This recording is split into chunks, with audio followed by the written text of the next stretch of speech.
mengucap syukur dalam nama Tuhan Yesus Kristus. Haleluya. Amin. Silakan duduk. Salam sejahtera untuk kita semua. Haleluya. Haleluya. Oleh anugerah Tuhan kita mengucap syukur, pertolongan Tuhan baik bagi kita. Kita akan lanjutkan. Pada saat ini kita memasuki bagian kedua dari pelajaran kitab Hagai. Sebenarnya minggu lalu saya pikir sudah selesai, tapi Bapak Gembala bilang tambah satu. Jadi masih ada kesempatan kita selesaikan tuntas pelajaran dari kitab Hagai. Kita buka bersama Hagai pasalnya yang kedua. Sebelum saya lanjut, saya mengulang beberapa poin penting yang sudah kita pelajari di bagian yang pertama minggu lalu. Bahwa orang Israel, orang Yehuda, Tuhan berikan karunia, anugerah untuk kembali pulang ke tanah perjanjian. Dan oleh Tuhan diberikan tanggung jawab untuk membangun kembali Yerusalem. Nah, pembangunan kembali Yerusalem itu sekaligus tidak terpisahkan dengan pembangunan bait suci. Karena dalam cara berpikir perjanjian lama, bait suci adalah pusat penyembahan kepada Allah. Di dalamnya ada semua aturan dan ritual yang Tuhan sudah tetapkan karena Dia Allah yang kudus, Allah yang suci, yang tidak bisa didekati dengan sembarangan. Semua penuh dengan aturan-aturan bakunya. Pusat hadirat Allah. Jadi tanpa bait suci maka tidak ada umat pilihan. Jadi itu tidak ada tawar-menawar. Tanpa bait suci tidak ada umat pilihan Allah. Yehuda tidak berharga di hadapan Tuhan. Nah, ketika mereka mulai membangun, mereka mendapat tantangan kalau kita baca di Esra dan Nehemia. Tantangan yang terbesar sebenarnya dari luar. Orang-orang yang mengejek, yang meremehkan, yang mengintimidasi. Baru 1 tahun membangun dimulai tahun 536. Tahun 535 sebelum Masehi mereka berhenti membangun karena tantangan. Tapi catatan sejarah menyatakan 16 tahun, sekitar 16 tahun Tuhan itu belum menegur, belum berbicara. Atau kalau saya pakai satu kalimat yang lebih ekstrim, belum marah. 16 tahun. Jadi selama 16 tahun itu Tuhan memberikan waktu supaya orang-orang Yehuda ini sadar sendiri. Tapi 16 tahun berlalu, mereka menjadi lebih sibuk, lebih concern dengan membangun rumah mereka sendiri, tembok mereka sendiri. Sudah melupakan pembangunan bait suci. Nah, disitulah Tuhan marah dan mengutus 2 orang nabi secara khusus, Hagai dan Zakaria, untuk membangunkan kembali kelalaian orang Yehuda bahwa mereka harus membangun bait suci. Ada satu hal yang perlu saya ulang dari apa yang kita bahas minggu lalu.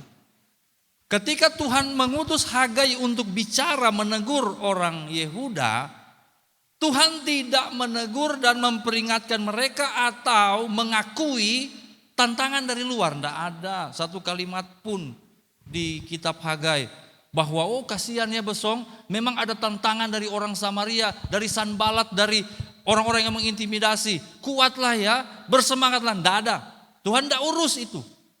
Ternyata waktu kita baca pasal 1, yang Tuhan urus adalah diri dari orang Yehuda. Saya ambil satu kesimpulan, kita tidak bisa menjadikan alasan masalah, tekanan, problem, situasi, kondisi hidup ini di luar sana, lalu kita jadikan alasan untuk tidak membangun bait suci dalam diri kita. Tidak bisa. Karena Tuhan tidak berurusan dengan yang di luar. Tuhan berurusan dengan yang di dalam.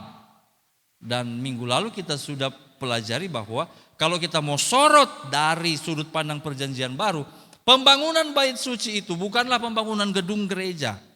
Gereja perlu dibangun di mana-mana. Di sini ada para perintis dari Sumba yang datang. Wah, gerejanya Om Repi besar sekali. Gerejanya Tante Tina bagus sekali. Harus bangun gereja fisik. Tapi pembangunan yang dimaksud dalam sudut pandang perjanjian baru adalah pembangunan tubuh Kristus. Siapa bait suci? Siapa bait Allah? Saya dan saudara. Maka Hagai pasal 1 memberikan kita semangat, memberikan kita alasan, memberikan kita dorongan. Jangan cuma bangun kerajaan jasmania, kerajaan sosialita, tapi bangun diri kita sebagai bait sucinya Tuhan, tempat hadirat Allah, pusat hadirat Allah. Haleluya.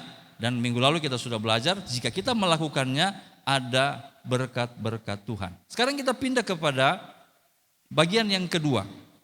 Di pasal 2 kita lihat di ayat 1, ayat 2. Saya mau mulai baca ayatnya yang ketiga.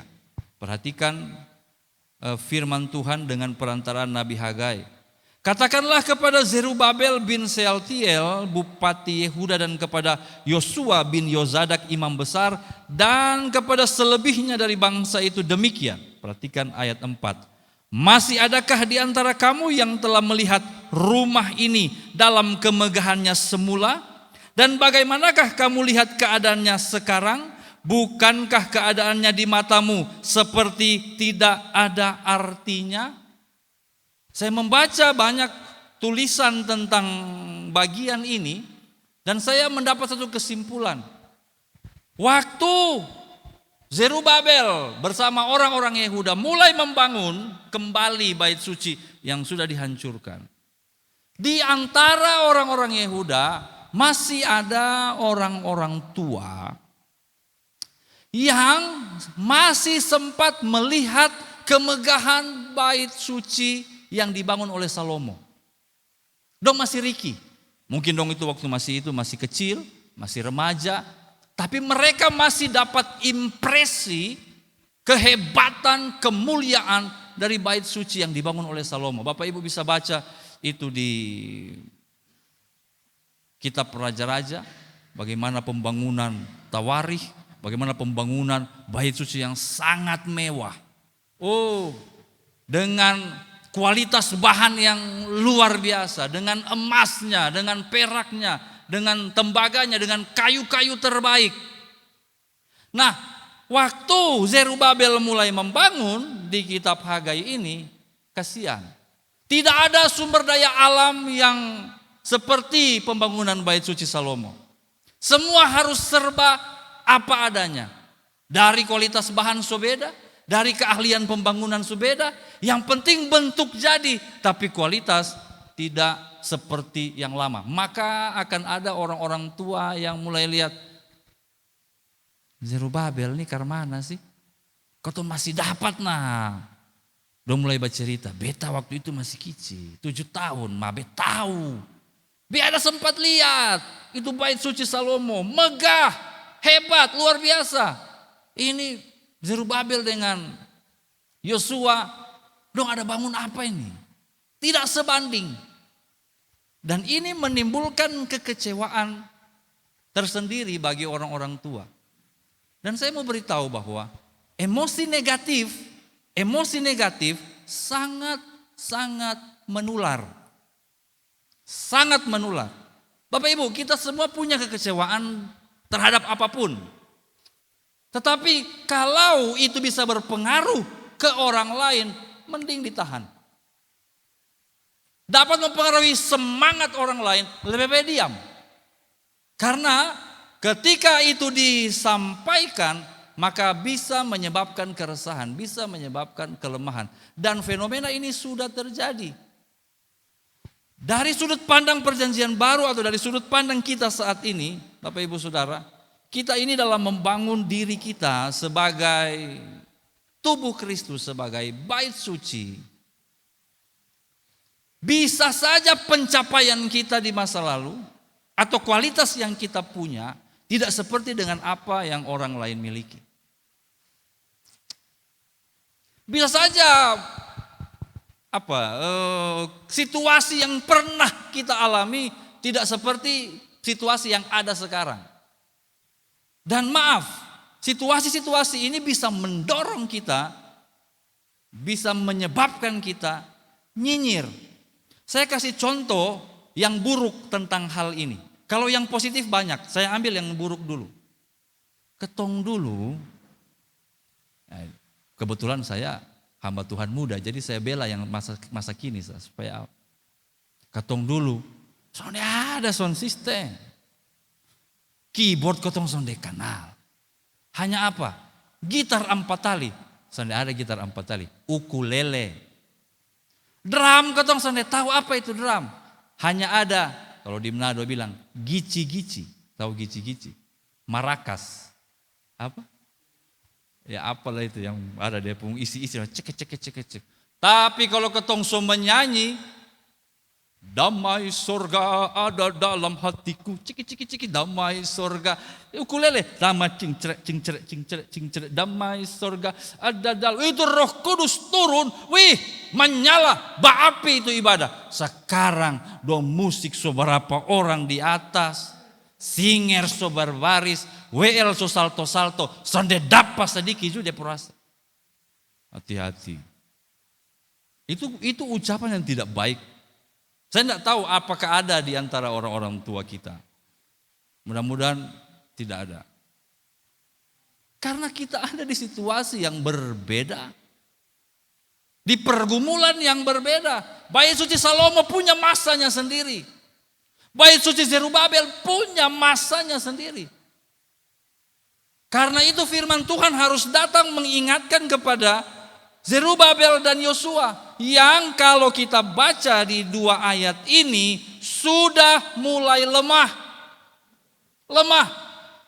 Tapi di ayat 5 dikatakan tetapi sekarang kuatkanlah hatimu hai Zerubabel, demikianlah firman Tuhan.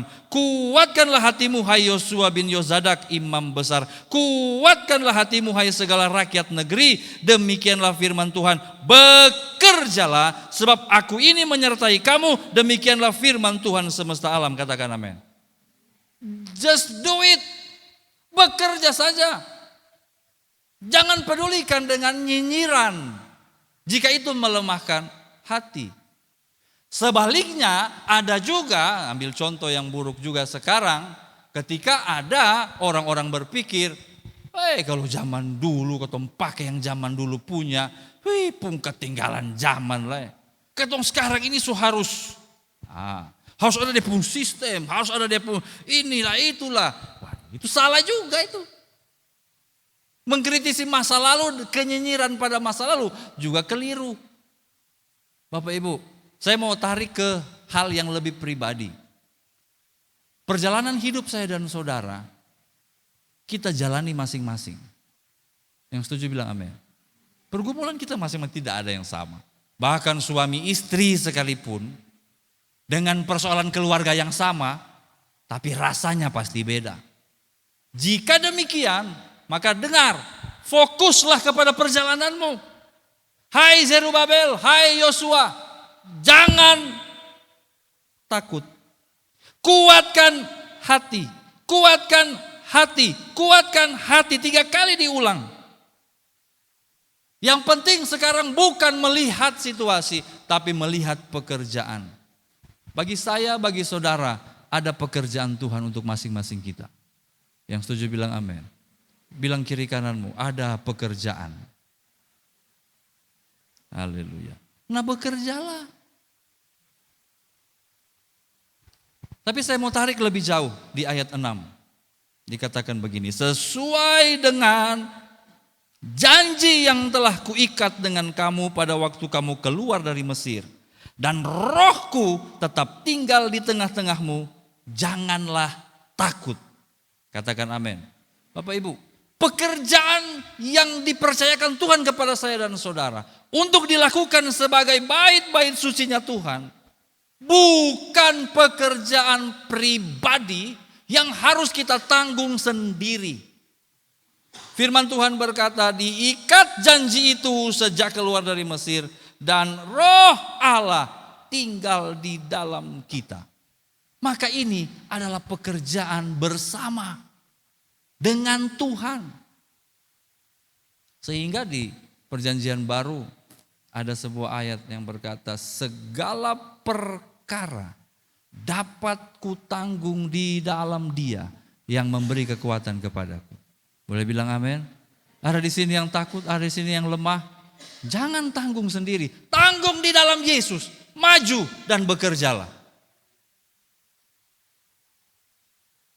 Lagi pula, bagian yang terakhir dari bagian ini, lagi pula. Coba Bapak Ibu kita baca ayat 7 sampai ayat 10, bisa baca lebih detail di rumah. Saya hanya akan baca beberapa highlight. Ada satu lemparan eskatologis, ada satu penyampaian tentang masa depan. Bukan eskatologis, nubuatan. Sedikit waktu lagi aku akan menggoncangkan langit dan bumi, laut dan darat. Ayat 8, menggoncangkan segala bangsa.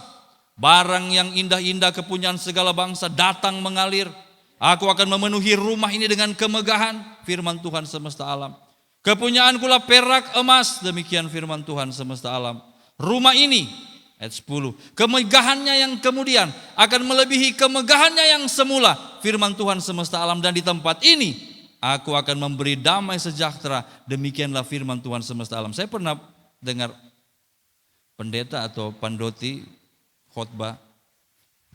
Saya agak ragu bahwa dia pendeta, karena dia bilang begini, saudara-saudara, dalam pembangunan kita ini ada satu masa di mana harta bangsa-bangsa akan kita miliki dan kita akan kaya karena kita melayani Tuhan. Dan kita harus berfokus kepada itu. Lakukan saja dan Tuhan akan memperkaya kita. Salah itu Bapak Ibu ya. Apa yang dimaksud oleh ayat-ayat ini? Nubuatan apa yang dimaksud oleh ayat-ayat ini? Nubuatan ini berarti akan ada satu masa bait suci itu punya kemegahan yang tidak tertanding. Bukan bait suci yang nanti dibangun oleh Herodes. Herodes akan membangun bait suci sebelum Yesus muncul. Tetapi bait suci perjanjian baru, yaitu gereja Kristus.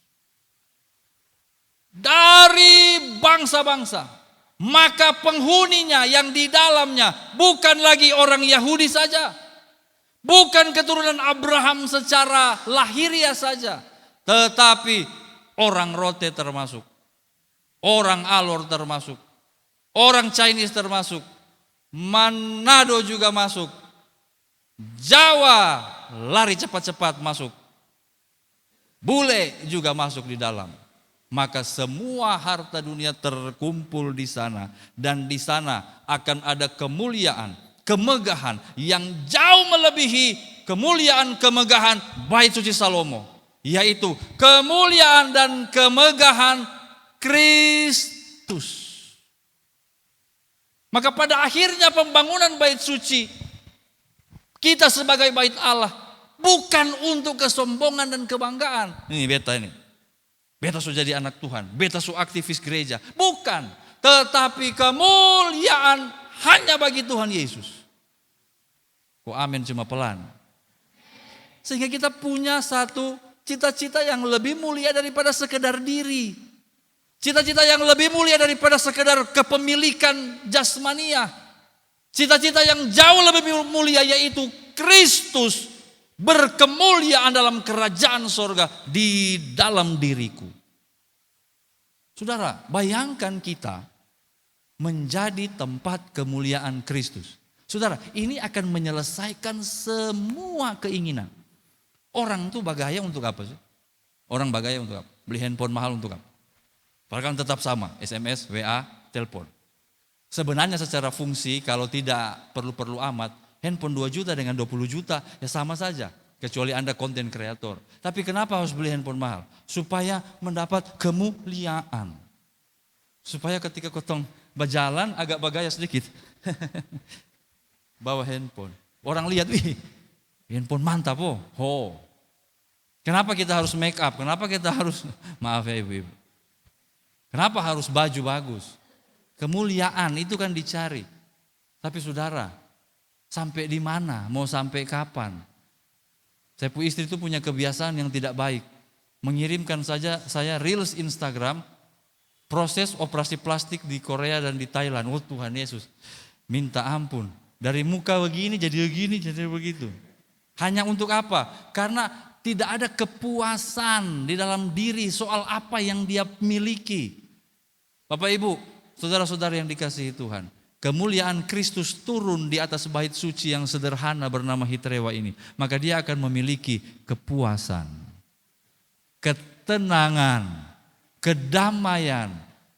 Itu pendeta miskin, handphone murah sah. Terus kenapa? Bepu handphone murah kalau yang sesak. Ada pendeta kemarin datang di saya, dia bilang, Brur, harus naik, harus populer. Dia bilang di saya, harus populer. Itu Brur, ini memang harus melejit. Dia bilang, aduh, minta maaf. Beta begini sah, begini supaya harus apa? Bikin sensasi. Come on, aku puas di dalam Kristus. Karena kemuliaan Kristus itu sudah mencukupi semua. Bapak Ibu, tidak usah berdoa minta berkat kalau sudah dalam posisi kemuliaan, kemegahan yang lebih dari semula. Tidak usah. Anda akan merasa puas dengan apa yang Tuhan berikan. Firman Tuhan bilang, firman Tuhan semesta alam, dan di tempat ini aku akan memberi damai sejahtera. Selesai, sudah damai. Haleluya. Coba cek kiri kanan, kalau dia senyum dia ada damai dia. Coba cek. Kalau dia sudah sempat senyum kayak beta ada Sariawan. Terakhir ya.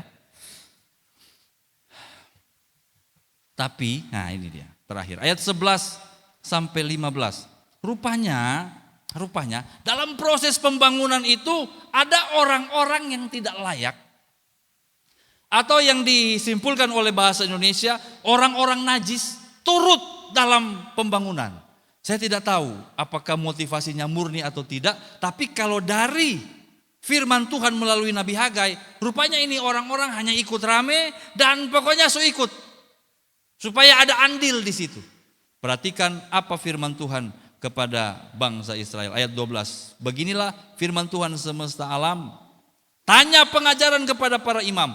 Saya hanya highlight saja, Bapak Ibu bisa baca di rumah. Ayat 13. Andai kata seorang bawa daging kudus dalam punca baju, lalu punca baju itu menyentuh roti atau sesuatu masakan atau anggur atau minyak, apakah yang kudus itu akan menguduskan yang disentuh? Tidak. Jadi kalau saya bawa barang kudus ini, barang kudus, lalu saya lewat, tak kena dengan barang yang tidak kudus, apakah yang tidak kudus akan menjadi kudus? Tidak. Ini tetap kudus, itu tidak menjadi kudus. Tetapi sebaliknya, kalau seseorang, ayat 14, najis oleh mayat, menyentuh semua barang kudus, apa yang terjadi? Yang kudus menjadi najis. Saya ambil contoh, ini barang kudus, beta bawa barang yang tidak kudus, tersentuh. Ini tidak kudus, ini najis. Itu yang tadinya kudus jadi najis. Ada satu prinsip yang penting Bapak Ibu di sini. Saya jelaskan ini ke anak-anak sekolah kitab tingkat 1. Misalnya kalian masak bubur, masih ingat? Masak bubur, bubur. Satu kali masak mungkin 2 mangkok beras, jadi banyak. Lalu jatuh 1 ekor lalat TK. Dia belum dewasa, dia masih TK. Jatuh di situ. Lalu kena aduk di situ. Betanya di dong, besok masih mau makan itu bubur. Dia bilang, sonde om, cuma 1 ekor lalat TK, belum SD. Dibanding dengan bubur yang banyak. Sonde om, kenapa? Karena yang 1 kecil itu menajiskan seluruh adonan. Bapak Ibu, satu prinsip penting. Waktu kita membangun diri kita, hidup kita sebagai bait suci Allah, hati-hati dengan kenajisan. Sepele sah. Kok ini barang hanya kecil sah. Hanya maklum sekali-sekali sah. Itu akan menghamiri seluruh adonan. Dan firman Tuhan berkata di ayat 15. Maka berbicaralah Hagai katanya. Begitu juga dengan umat ini. Dan dengan bangsa ini di hadapanku. Demikianlah firman Tuhan. Dan dengan segala yang dibuat tangan mereka. Dan yang dipersembahkan mereka di sana. Adalah najis. Bapak Ibu, dalam perjuangan kita membangun diri, hidup sebagai bait suci, bait Allah, kita harus berkenan kepada Tuhan. Amin. Jangan mundur dengan tantangan apapun. Jangan takut dengan masalah apapun. Engkau maju terus, bekerja terus, Tuhan pasti memberkati engkau. Yang setuju bilang amin. Dan ingat, waspadai kenajisan. Sekecil apapun, ingat, yang kecil itu bisa menodai keseluruhan. Dan akhirnya kita tidak berkenan kepada Tuhan. Tapi kalau kita mempertahankan hidup di hadapan Allah, yakin dan percaya, kasih setia Tuhan itu limpah, pengampunannya luar biasa. Engkau berubah, engkau berkembang, engkau bekerja bagi Tuhan. Tuhan memberkati saya dan saudara. Amin.